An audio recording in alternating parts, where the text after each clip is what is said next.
Welcome inside our New York studios. Brent Stover alongside Kevin Carter and Beanie Wells. The third Saturday of this college football season did not lack star power, but the question is, which star shined the brightest? Kevin, give us a Week 3 star who left you, well, seeing stars. Ty Simpson, the Alabama Crimson Tide.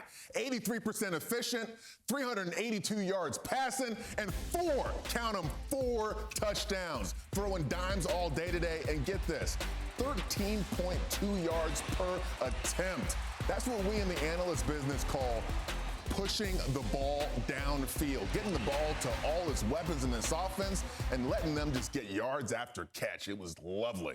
I love that pick right there, Kevin. The last couple of weeks, Ty Simpson has gotten his offense back on track, and you got to love what Ryan Grubb and Kalen DeBoer are starting to do with his offense, allow him to sit in the pocket and dissect certain defenses. If they're going to be a championship caliber football team, it's going to be because of this young man. 72% so far, 287 yards, 9 touchdowns. No picks. So, Beanie, which star are you still gazing at? You know, I got to go to the running back area. Ahmad Hardy, 22 carries, 250 yards, 3 touchdowns for Mizzou. You got to love the young super sophomore right there. Yeah.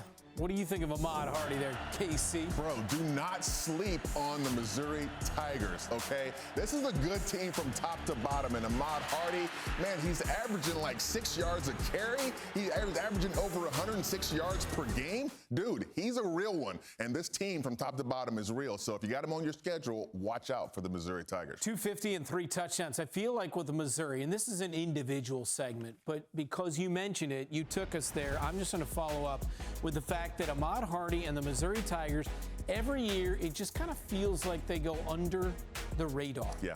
Regardless of how talented they are, what their schedule looks like, they always pick off a couple of really good teams. Eli Drinkwitz is doing a tremendous job in Columbia, and it's time to look at Missouri as one of the elites, or at least getting close to that elite status in the Southeastern Conference. Guys, I'm going to call my own number. I'm going to give some love to Carson Beck. South Florida came in as a hot team which beat Boise State and Florida. But Miami did what the Gators couldn't.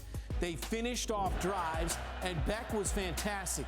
He went 23 of 28 for 340 yards and 3 touchdowns.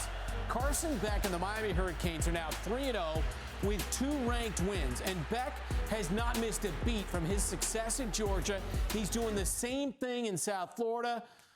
And the Miami Hurricanes look to be the class of the ACC as well as a national title contender for my money, Beanie. I love this pick right here. You got to love what everyone's been seeing out of Carson Beck. If you're Mario Cristobal and those Miami Hurricanes fans, you have to be ecstatic that you got this present gift wrapped to you in the form of a quarterback. You caught it lightning in a bottle like last year with Cam Ward. Now Carson Beck, phenomenal gift. How about 78%, nearly 271 passing yards per game? Man, he's getting it done. And, I mean, look, the numbers look kind of like they did last year, right, with Cam Ward. But hats off to Mario Cristobal for getting the defense right, because now they have a defense that can support a championship quarterback effort. Beanie, you with me on the Canes in terms of a national title contender? I know that's easy to say because of the ranking, but from time to time in recent years when they've been really talented and had great players, Cam Ward, they tend to kind of let you down in the end. Right. They lose 1 or 2 at the end of the season they shouldn't.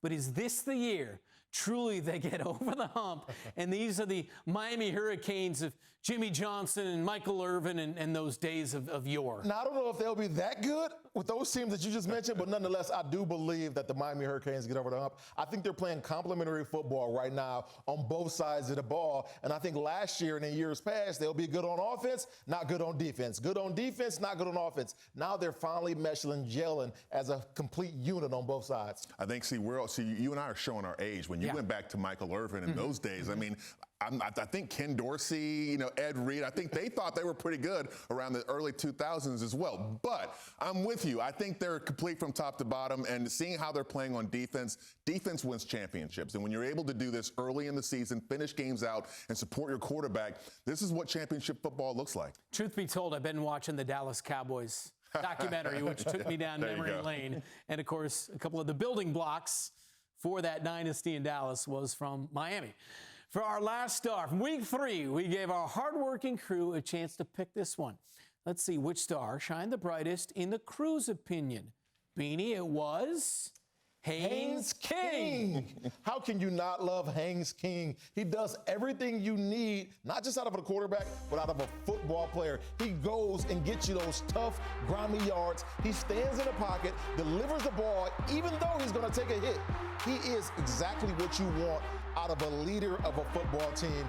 He is one of those players, in my opinion, that probably should be in consideration for the Heisman Trophy. Maybe not because of his numbers, but because of what he means to his football team.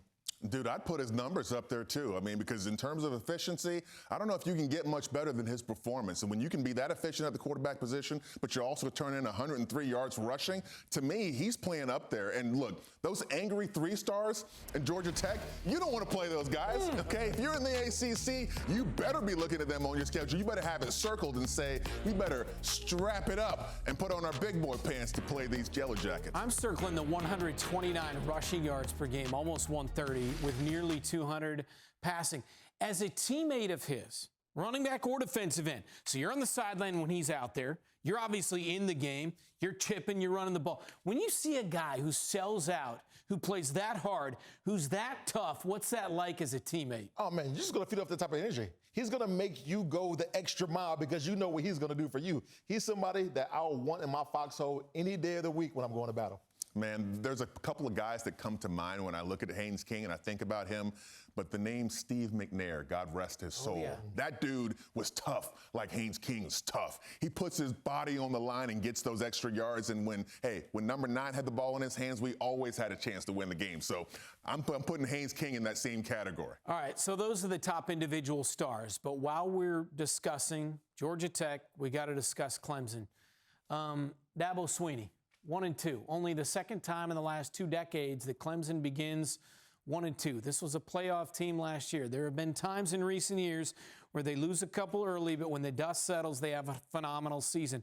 Can this team rebound? Certainly the schedule sets up nicely for them. I think they can rebound, but they got to fix some of these issues that they're having. And it starts on the offensive end. They need to figure out a cohesive way to run these plays and call the offense. Because in the first half of this football game, they could have ran the ball a whole lot more with Randall like they did in the second half and could have took some of that pressure off K.A. Kublik. They can't put the game all on his hands. I love where you're going with that. Look, man, when you have – that's called complementary football within your offense. Look, if you're a quarterback, your best friend is the run game and a good tight end.